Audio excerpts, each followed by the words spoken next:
On the last day of my Paris vacation, I had the opportunity of taking a macaron making class. The class is located on the 3rd floor of the Gallerie Lafayette Mall. Look how beautiful this kitchen is, and our instructor was Aurelie.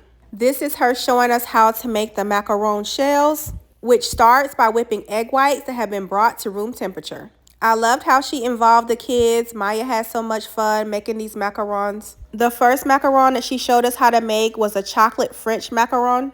And the dry ingredients were white sugar, almond flour, icing sugar, and bitter chocolate, which is just cocoa powder. Once you add your dry ingredients, you want to mix them at a very low speed for 10 seconds. And once the dry ingredients are fully incorporated, increase the speed for another 10 seconds. The next thing you want to do is check the texture of the mixture. It should form a ribbon when dropped from a spoon. If it doesn't, then the texture is not right. The mixture needs to have an elastic texture, as you see here. Baby, when I tell you these kids were so engaged in this cooking class, once your texture is right, you want to use this scraping tool to get everything incorporated and then add it to a piping bag. Now, when it comes to your girl and piping things, that is definitely not my ministry. I actually have a piping tool that I got off Amazon that I use to me, which is much easier than using a piping bag. But baby, I'm being taught by a classically trained French pastry chef. And I loved all of the tips that she shared on how to use a piping bag. Because your girl been doing it wrong the whole time.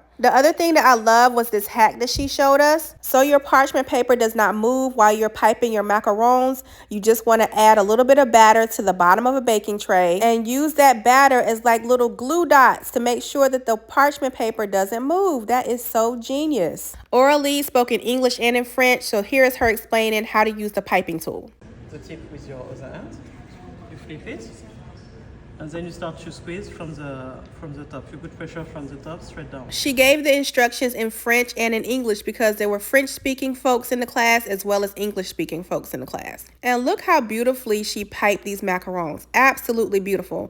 Now it was Maya's turn to give it a try to pipe some macarons. Maya is left-handed, but she gave it a try with her right hand. She encouraged the kids to make different shapes, which is why you see some stars as well as some hearts on the baking tray. The placement of your hands is so important on the piping bag, so I'm so glad she got a chance to really show Maya how it was done. She was extremely patient with showing everyone how to pipe macarons. Now, y'all know I have my baby in the kitchen with me, and she's watched me make biscuits and hush puppies and smother down pork chops and make countless pots of collard greens. But what she's never seen me do is pipe a macaron.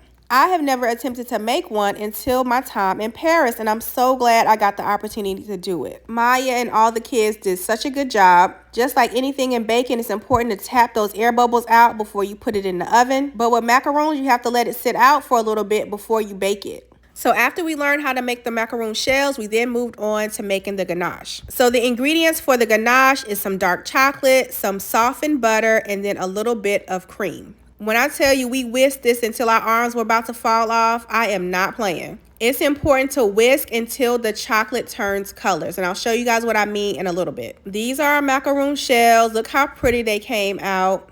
We were all given our own shells in the cooking class, and then it was up to us to make sure we got our ganache right. This is the goal. This is what you want your ganache to look like after you whisk it to the gods. And baby, watch me fumble this whisk right out my bowl. Lord Jesus, fumble on the play. Once you have your ganache to the color that it needs to be, now it's time to fill the macarons. So this is how Aurelie instructed us to do it. She said to take a dollop of the ganache and put it directly on the macaron shell. You want to make sure you use a spoon and not a knife.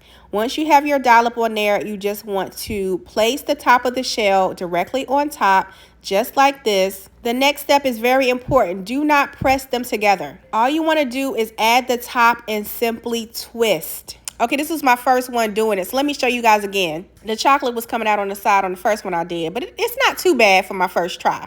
The reason why you don't want to press too hard is you could break the shell. So that's why it's important to just add the top and twist.